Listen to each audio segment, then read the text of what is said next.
అబ్బో ఇక్కడ కేజీ చీరలు కొంటే అర కేజీ చీరలు ఫ్రీ అంట. మంగళ్య షాపింగ్ మాల్, కేజీల్లో సేల్, టన్నుల్లో ఆనందం. అసలు పెట్టింది ఎందుకు వాళ్ళు పెట్టేది మేము పెట్టి ఫస్ట్ అంబేద్కర్ గారు పెట్టారు అది. వాళ్ళు నేను అడుగుతా ఉన్నాను, సెక్యులరిజము సోషలిజం అనేది 42nd అమెండ్మెంట్లో ఎమర్జెన్సీ పెట్టిన తర్వాత ఆ రెండు పదాలు పెట్టడం జరిగింది. ఎందుకు పెట్టారు వాళ్ళు? అపీస్మెంట్ పాలిటిక్స్లో పెట్టారు. వాళ్ళు పెట్టిన తర్వాత మేము తీసేయలే కదా. భారతీయ జనతా పార్టీ తర్వాత అటల్ బిహారీ వాజ్పేయి గారు వచ్చారు, మోదీ గారు మూడోసారి వచ్చారు. ఎప్పుడైనా దాని జోలికి పోయినామా?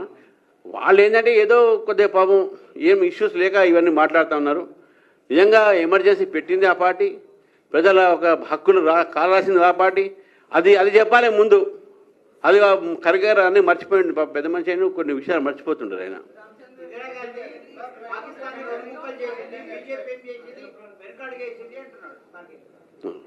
అందుకనే ఆయనకు ఆపరేషన్ సింధూరు చుట్పుటికి లడాయి అన్నాడు ఆయన.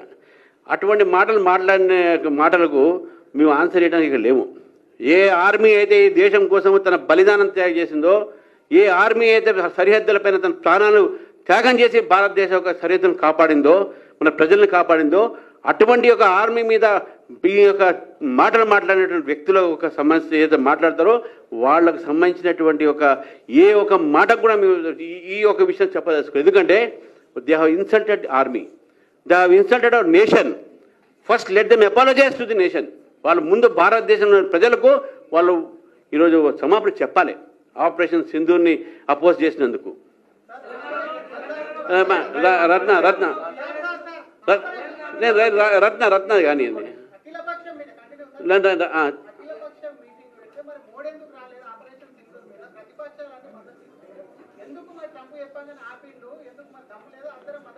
ట్రంప్ ఎప్పుడు చెప్పిండో అని అడగాలి. ట్రంప్ ఎప్పుడు చెప్పినా అడగాలి. ఈ మధ్య మేము వాట్సాప్లో చూస్తున్నాం ట్రంప్ కుల్ఫీలు అమ్ముతున్నాడు అని చెప్పేసి. మళ్ళీ అది మళ్ళీ చెప్పండి ఆయన అడగాలి. ఒక్క నిమిషం మీరు చెప్పిన దానికి అడుగుతున్నాను. అఖిల పక్ష సమావేశంలో ఎవరు ఉండాలి ఎవరు ఉండకూడదు ప్రభుత్వ నిర్ణయం ఉంటుంది. అది ప్రతి దానికి ప్రైమ్ మినిస్టర్ రాడు. అఖిలపక్ష సమావేశంలో అందరూ ఒక పార్టీలో ఒక హెడ్లు వస్తారు. అక్కడ ప్రైమ్ మినిస్టర్ రావాలని అవసరం లేదు. ప్రైమ్ మినిస్టర్ రాలేదు మరి బయట ఉన్నాడు. మీకెందుకు మా వాళ్ళు వచ్చారా లేదా? బీజేపీ గవర్నమెంట్ వచ్చిందా? రిప్రజెంట్ వచ్చారా లేదా? అది మాట్లాడాలి. కానీ ప్రైమ్ మినిస్టరే రావాలి అంటే వాళ్ళకి ఇదన్నీ ఏంటంటే వాళ్ళకు ఇష్యూస్ దొరక్క ఇటువంటి మాట్లాడు. రత్నాగాబాద్ Rahul, no one is sidelined, everyone is by my side. That is, yeah, done.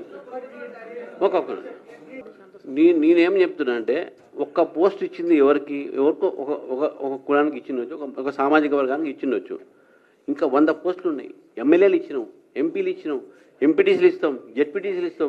ఒక్క పోస్టు వేరే వాళ్ళకి వస్తే ఈ మాటలు కాంగ్రెస్ పార్టీ అన్నాడు పొన్నం ప్రభాకర్, ఆయనకి ఇచ్చారు. సరేనా బాబు, నేను కూడా రిజైన్ చేస్తా, మీరు రేవంత్ రెడ్డి గారు రిజైన్ చేయమని చెప్పి బీసీ సీఎం చేయమని చెప్పండి. దమ్ముంటే ఈ మాటలు మాట్లాడొద్దు. కులాలు మతాలు ఇవన్నీ అతీతంగా రాజకీయాలు మనం చేయాలి. కులాలలో ఉన్నటువంటి ఒక బలహీన వర్గాన్ని పైకి తీసుకురావాలి. వాళ్ళకి సంబంధించినటువంటి మీరు పథకాలు తీసుకురాని మేము సపోర్ట్ చేస్తాం.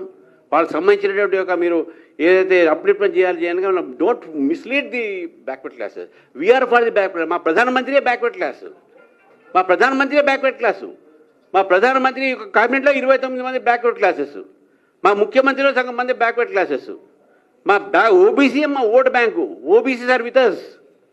ఒక్క వ్యక్తి వేరే సామాజిక వర్గం నుంచి వస్తే how can you say that ఇది ఎంటైర్ పార్టీ వాళ్ళు అంటున్న మాట నిజంగా అటువంటి మాట వాళ్ళకు ఉంటే let them ask Revanth Reddy to resign and make some BCs CM. Okay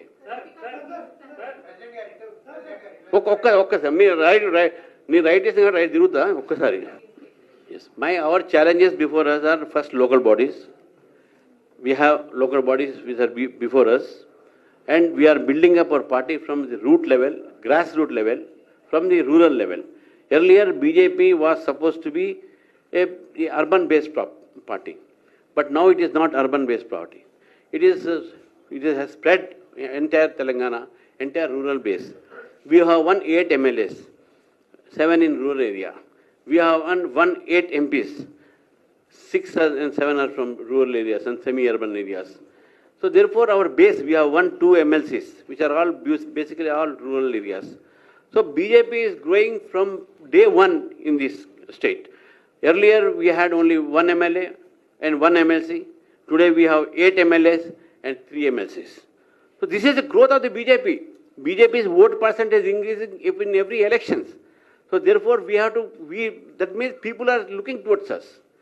So our challenge is that we have to translate this public support into votes. Our priority is basically to take up the public issues against this government, which is anti-people government. Secondly, to build the party from the grassroots level to win the maximum local body elections and also municipal elections in the urban bodies whenever they are announced. మీరే అన్నారు అధిష్టానం దగ్గర ఉన్నది, నేను అధిష్టానంతో అడిగి మీకు చెప్తా.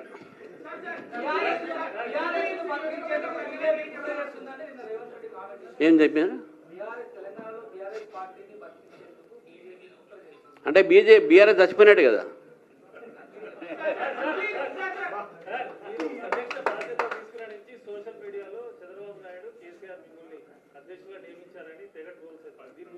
చాలా మంచిది, ఎందుకంటే వాళ్ళిద్దరు సంధికి వెళితే కొన్ని ప్రాబ్లమ్స్ సాల్వ్ అవుతాయి. నేను ఆ మాట చెప్పిన వాడికి నేను మా పేమెందరికి చెప్తున్నాను, నాకు అవార్డు ఇప్పించాలి, మంచి స్టోరీ రైటర్ ఆయన అని చెప్పేసి. నా బాధ్యతలు నాకు తెలుసు ఏం చేయాలనేది, వాళ్ళు చెప్పాల్సిన అవసరం లేదు. నా పార్టీ నాకు బాధ్యత, నా పార్టీలో నా బాధ్యత ఉంది చెప్తాను. రిజర్వేషన్ ఇష్యూలో నేను ఒక మాట చెప్పదలుచుకున్నాను.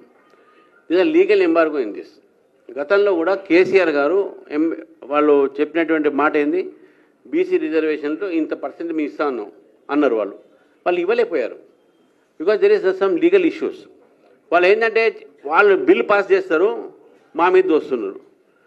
Don't shift the responsibility. అదే మేమే చేయాలి. ఇప్పుడు తమిళనాడు కూడా చేసింది, ఎందుకంటే ఇది పెద్ద సబ్జెక్ట్ కాబట్టి, ఎందుకంటే లీగల్ ఇష్యూస్ ఉన్నాయి కాబట్టి. బట్ బీసీల రిజర్వేషన్ ఇష్యూలో కాంగ్రెస్ పార్టీ తెలంగాణలో బీసీలను మోసం చేసింది. వాళ్లకు 42% ఇష్టం లేదు, వాళ్ళకు ఇవ్వాల్సినటువంటి ఒక ఆలోచన లేదు. కేవలం ఓట్లు పెంచుకోవటానికి బీసీలందరూ బీజేపీతో ఉన్నారు, ఎట్లా డైవర్ట్ చేయించడానికి ఈ యొక్క అంశాన్ని తీసుకురావడం జరిగింది.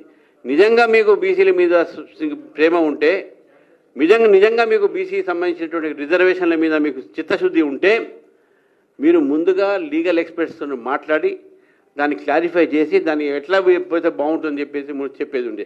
కానీ మేము బీసీ బిల్ పెడితే మేము సపోర్ట్ చేసినాం కదా. BJP supported that BC bill 42%. Implementation is your duty, not our duty. You brought the bill, you implement it. నేను తెలంగాణ ప్రెసిడెంట్ని, జూబ్లీస్ మా జూబ్లీ స్టేట్ ప్రెసిడెంట్ చెప్తున్నాను. ఎస్ చేయమని చెప్పాలి, ముందు చేయమని చెప్పి చర్చ. నేను చెప్తున్నాను, నేను పోవాల్సిన అవసరం లేదు. అక్కడ మా ఉన్న స్టేజ్ మీద చాలామంది ఉన్నారు, వాళ్ళు ఆయన చూసుకుంటారు. కానీ ఇప్పుడు నేనేమంటున్నా అంటే 60,000 ఉద్యోగాలు ఉన్నారు అంటున్నారు కదా. మీరు ఒక్కసారి అశోక్ నగర్ సెంట్రల్ లైబ్రరీలో పోయి కూర్చోండి మీరు, లేకుంటే ఉస్మానియా విశ్వవిద్యాలయంలో, కాకతీయ యూనివర్సిటీ విశ్వవిద్యాలయం మీరు పోయి చూడండి. మీరు అక్కడ పరిస్థితి ఏంది, విద్యార్థుల పరిస్థితి ఏంది, ఎంతమంది మీరు పోయి అడగండి ఎంతమందికి ఉద్యోగాలు వచ్చింది. ఇక్కడ ఉన్న వాళ్ళందరూ కూడా ఏదో కుటుంబానికి 60,000 ఉద్యోగాలు రావాలి కదా. ఎంతమందికి వచ్చింది చెప్పండి. కానిస్టేబుల్ ఉద్యోగాలు ఇచ్చేసి అంటే కానిస్టేబుల్ ఉద్యోగాలు మంచిది కాదు ఉన్నది. కానీ చదువుకున్న పిల్లలందరూ కూడా గ్రూప్ 1, గ్రూప్ 2, గ్రూప్ 3 ఇవి అలా ఆలోచిస్తున్నారు. ఇంకా నోటిఫికేషన్ ఇవ్వలేదు, జాబ్ క్యాలెండర్ ఇస్తున్నారు రాగానే, ఇంకా జాబ్ క్యాలెండర్ ఇవ్వలేదు వాళ్ళు. ఎవ్రీ ఇయర్ 2 లక్షల ఉద్యోగాలు ఇస్తున్నారు. ఏమైనా 2 లక్షల ఉద్యోగాలు 2 సంవత్సరాలు అయిపోయిన తర్వాత 4 లక్షల ఉద్యోగాలు రావాలి కదా. తెలంగాణ వచ్చిన తర్వాత, బీఆర్ఎస్ వచ్చిన తర్వాత, బీఆర్ఎస్ ప్రభుత్వం బయటకు పోయిన తర్వాత ఆ రోజు ఉన్నటువంటి ఖాళీలు ఈ రాష్ట్రంలో 135,000. ఏమైనా 135,000 ఉద్యోగాలు. నేను ప్రభుత్వాన్ని అడుగుతున్నాను, మీరు 2 లక్షల ఉద్యోగాలు ప్రతి సంవత్సరం ఇస్తా అన్నారు కదా, ఎక్కడ పోయినాయి 2 లక్షల ఉద్యోగాలు? 12 లక్షల కోట్ల రూపాయలు ఇచ్చినాము. ఆ 12 లక్షల కోట్లతో పాటు జాతీయ రహదారులు ఇచ్చినాము, వందే భారత్లు ఇచ్చినాము, మన వరంగల్లో కోచ్ ఫ్యాక్టరీ ఇచ్చినాం, రామగుండంలో ఫర్టిలైజర్ ప్లాంట్ ఇచ్చినాం, ఎయిమ్స్ ఇచ్చినాం, ములుగు సెంట్రల్ యూనివర్సిటీ ఇచ్చినాం. రమ్మని చెప్పండి చర్చకు, దీని మీద చర్చకు రమ్మని చెప్పండి. నేను అదే అంటున్నాను, ఆల్ ఇండియా చీటింగ్ కమిటీ ఇది, చీటింగ్ కాంగ్రెస్ ఇది. అందుకని అబద్ధాలు ఆడుతున్నారు. ఇదే మాటలు మాట్లాడి ప్రజలు ఇంకా టీఆర్ఎస్ విశ్వాసం చేయట్లేదు. వాళ్ళకి ఏంటంటే నాచిన ఆవే ఆంగన్ తేడా. వాళ్ళు చేయలేకపోతే మా మీద దోసేస్తున్నారు. మీకు ఇచ్చిన పని మీరు చేయండి. ప్రజలు మీకు ఒక అధికారం ఇచ్చారు, ప్రజలకు మంచిగా చేయండి. మీరు అది చేయలేక ప్రతిసారి ఢిల్లీ పోతున్నారు కదా. ఢిల్లీ పోతున్నప్పుడు ఇన్నిసార్లు ఢిల్లీ పోయి వచ్చినారు కదా, ఏం లేకుండా వచ్చారు వీళ్ళు చేతికు. అన్నీ ఢిల్లీ పోయిన అన్నీ వచ్చినాయి వీళ్ళకు. నేను ఇంకోటి చెప్తున్నాను మీకు, భారతీయ జనతా పార్టీ ప్రభుత్వం వచ్చిన తర్వాత ఆ రోజు కాంగ్రెస్ పార్టీ కేవలం 32% మాత్రమే ట్యాక్స్ డెవల్యూషన్ ఇచ్చేది. కానీ బీజేపీ వచ్చిన తర్వాత నీతి ఆయోగ్ ద్వారా 42% ట్యాక్స్ డెవల్యూషన్తో పాటు 8% tax devolution for local self government. అంటే 50% రాష్ట్రాల నుంచి వచ్చినటువంటి పన్నులో 50% మళ్ళీ ఈ రాష్ట్ర ప్రభుత్వాలకు పోతా ఉన్నాయి. వీళ్ళకు లోకల్ బాడీ ఎలక్షన్స్, లోకల్ బాడీస్కి ఇచ్చినటువంటి నిధులు ఏం చేస్తున్నారండి? ఈ ప్రభుత్వం ఏం చేస్తుంది, గత ప్రభుత్వం ఏం చేసింది? సో మీరేం చేశారు, మీరేం చేశారు చెప్పండి, మేమేం చేసి మేము చెప్పుకుంటాం. కిషన్ రెడ్డి గారు మంత్రిగా దాని మీద బుక్ తీశాడు, చెప్పాడు 12 లక్షల కోట్ల రూపాయలు మేము ఇచ్చినాం ఈ యొక్క రాష్ట్రానికి, రహదారులు ఇచ్చినాం మేము. మీరు ఉన్నప్పుడు రహదారులు కూడా రాలే కదా 10 సంవత్సరాలు మన్మోహన్ సింగ్ గారి ప్రభుత్వంలో. ఉన్న రహదారులన్నీ కూడా మేము వచ్చిన తర్వాత వచ్చినాయి. ఒక రహదారి మాత్రం విజయవాడ హైదరాబాద్కు మధ్యన చాలా కాలం కట్టలే వాళ్ళు దాన్ని, ఏదంటే లీగల్ ప్రాబ్లం ఉంది. తర్వాత గొడవ చేస్తే బీజేపీ వాళ్ళు అప్పుడు దాన్ని క్లియర్ చేశారు. చెప్పండి నెక్స్ట్. అవినాష్, మేము రిలీజియస్ బేసిస్ మీద మతం ఆధారంగా ఏ రిజర్వేషన్లు మేము యాక్సెప్ట్ చేయం. That is our policy. మేము ఈబీసీ రిజర్వేషన్ 10% పెట్టినాం. ఈబీసీ రిజర్వేషన్లో అందరూ వస్తారు కదా, దాంట్లో క్రిస్టియన్స్ వస్తారు, ముస్లిమ్స్ 6 వస్తారు. Why you new double benefits? 10% EBC reservation is for all the backward classes, all economically backward classes in all communities which are not enjoying the reservations. కాబట్టి ముస్లిమ్స్కు ఈబీసీలు కావాలి, వాళ్ళ సపరేట్ రిజర్వేషన్స్ మళ్ళీ కావాలి, పొలిటికల్ రిజర్వేషన్ కావాలి. అసలు political reservation లేనే లేదు actually వీళ్ళకి సంబంధించిన దాంట్లో. కాబట్టి any religious based reservations, what ever may be the percentage, 4%, 12%, what BJP opposes religious based reservations. It is our core ideology. నీ రిఫరెండం ఇప్పుడు ఉన్నది మేము ఫస్ట్ టైం వాళ్ళు భావించిన వాళ్ళు చెప్పాలి అది. చలో right, thank you very much.